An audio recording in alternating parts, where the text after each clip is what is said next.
எண்ணெய் கத்திரிக்காய் குழம்பு வைக்க போகிறேன். அதுக்கு தேவையான பொருட்கள்: கத்திரிக்காய் வந்து இப்படி பச்சை கலர் கத்திரிக்காய் இருக்குது, விதை இருக்காது. புளி ஊற வச்சுருக்கேன். சின்ன வெங்காயம் பூண்டு கட் பண்ணிக்கிடுதேன். சாதம் வெந்துக்கிட்டு இருக்கு. இப்போ ஒரு இரும்பு கடாய் வச்சுருக்கேன். புளி கரைச்சி வச்சாச்சு. தக்காளி வெங்காயத்தை அரைச்சிக்கிடுதேன். கத்திரிக்காய் நல்ல எண்ணெய் கத்திரிக்காய் குழம்பு நல்லாயிருக்கும். இந்த தடவை தான் பச்சை கத்திரிக்காய் போட்டிருக்கேன். முன்னால் வெள்ளை கத்திரிக்காய் போட்டு வச்சுருக்கேன். வல்லாரை வெங்காயம் நறுக்கி வச்சுருக்கேன். இப்போ சிறிதளவு எண்ணெய் ஊற்றிக்கலாம். இப்போ கத்திரிக்காவை அதில் கலந்துக்கலாம். நல்லா வதக்கணும்.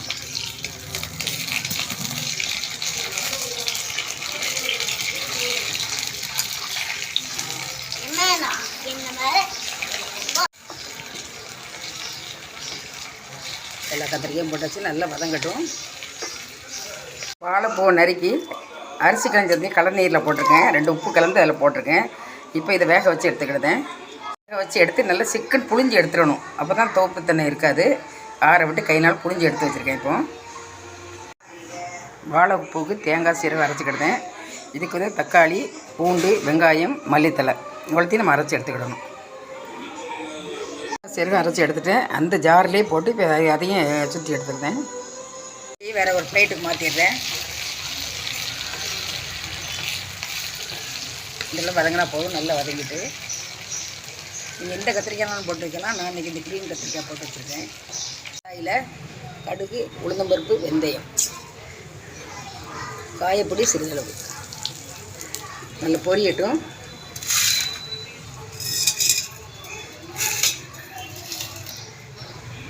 சின்ன வெங்காயமும் பூண்டும் கலந்துக்கலாம். சின்ன வெங்காயத்தை கட் பண்ணி வச்சுருக்கேன்.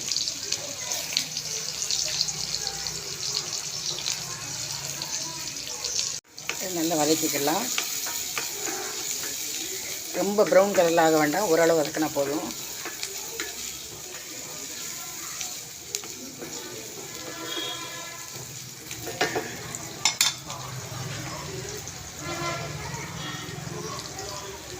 விறகடுப்பில் இரும்பு சட்டியில் எண்ணெய் கத்தரிக்காய் குழம்பு. இப்போ மல்லிப்பொடி போட்டுக்கலாம். வீட்டில் வறுத்து திரிச்ச பொடி 2. நம்ம வந்து எவ்வளோ மசாலாக்கள் தேவையோ அதுக்கு தக்கன போட்டுக்கலாம். இது சின்ன ஸ்பூன் தான். இதனால் 4 ஸ்பூன் போட்டிருக்கேன். காரம் வந்து 2 ஸ்பூன் போட போகிறேன். 2 ஸ்பூன் மஞ்சள் பொடி சின்ன ஸ்பூனுக்கு 1/2 ஸ்பூன். இதை நல்லா லேசாக வறுத்துடணும். ஏற்கனவே வறுத்துருச்சது தான், இருந்தாலும் திரும்பவும் லைட்டாக வறுத்தா வாசனையாக இருக்கும்.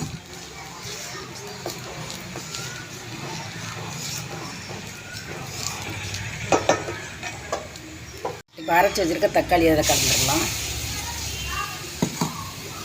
தக்காளி வெங்காயம் போட்டு இதையும் நல்லா வதக்கி விடணும்.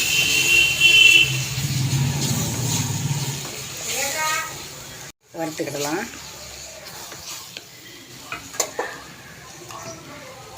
புளி கரைசலை அதில் ஊற்றிடலாம். தேவைக்கேற்க கல்லுப்பு கலந்துக்கலாம். மசாலா எவ்வளோ தேவையோ அந்த அளவுக்கு நம்ம குழம்பு எப்படியோ அந்த அளவுக்கு நம்ம கலந்துக்கலாம். கெட்டியாக வச்சுருந்தோம்னா சப்பாத்தி இட்லி தோசை இதுக்கெல்லாம் சாப்பிட்டுக்கலாம். நல்லா கொதிக்கட்டும். கொண்டக்கடலையே ஊற வச்சு எடுத்துருக்கேன். இதை மிக்சியில் போட்டு 1-2 தட்டி எடுத்துக்கிட்டேன். கொண்டக்கடலை ஊற போட்டு வச்சுருக்கேன். அதை ஒரு சுற்றி எடுத்துடலாம். குழம்பு இந்த அளவு வந்திருக்கு. கலரிங் வேணும்னா காஷ்மீர் சில்லி பவுட்ரு போட்டுக்கலாம். இன்னும் கொஞ்சம் குழம்பாக இருக்கணும்னா கொஞ்சம் குழம்பு இருக்கட்டும். 10 நாள் இருக்கணும்னா கொஞ்சம் வற்றணும். நம்ம விருப்பம்தான் அது. வதக்கி வச்சுருக்க எண்ணெய் கத்திரிக்காய் அதில் கலந்துக்கலாம்.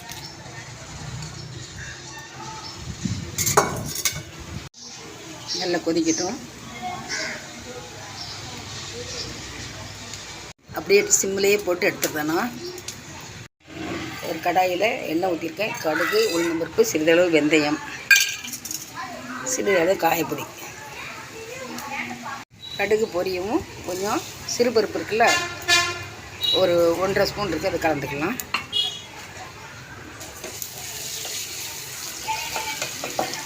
சிறுபருப்பு கலந்த பிறகு பல்லாரி வெங்காயம் ஒரு வெங்காயம் இல்லை பெரிய வெங்காயமாக ஒரு வெங்காயம் அதையும் கலந்துக்கலாம்.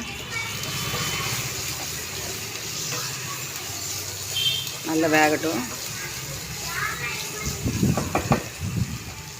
வாழைப்பூவில் உப்பு போட்டு வேக வச்சுக்கலாம். இந்த வெங்காயத்துக்கு தகுந்தாலே சிறிதளவு உப்பு கலந்தாலே போதும்.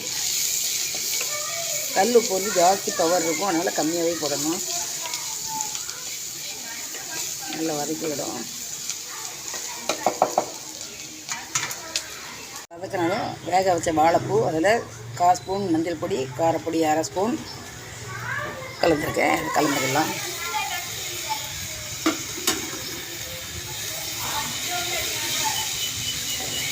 வேக வச்சு நல்ல சிக்கன் புளிஞ்சிடணும். கைனால் ஆற வச்சு புளிஞ்சு எடுத்துடணும். ஏன்னா தோப்புத்தன்மை நிறைய இருக்கும். நிறைய பேர் சத்து பெரும்பாங்க, சத்து போனதில் சாப்பிட முடியாது.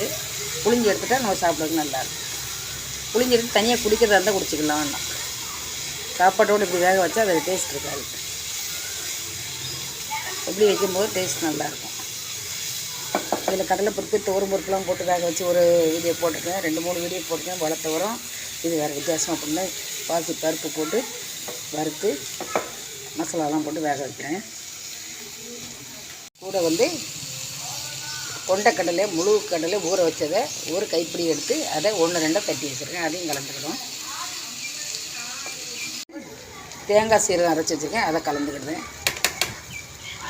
எல்லாம் ரெடி ஆகிடுச்சு, இறக்கிடலாம். இதே மாதிரி செஞ்சு பாருங்கள். லைக் பண்ணுங்கள், ஷேர் பண்ணுங்கள், சப்ஸ்கிரைப் பண்ணுங்கள், பெல் பட்டனை கிளிக் பண்ணுங்கள். ஃபுல் வீடியோவும் பாருங்கள். கடைசியாக ஸ்டவ்வில் தூக்கி சிம்பிள் வச்சுட்டேன். இந்த விறகடுப்புலாம் ரொம்ப தீ எரிஞ்சிக்கிட்டே இருக்குது, அதனால் இதில் வச்சுட்டேன். ஃபுல் வீடியோவும் பாருங்கள்.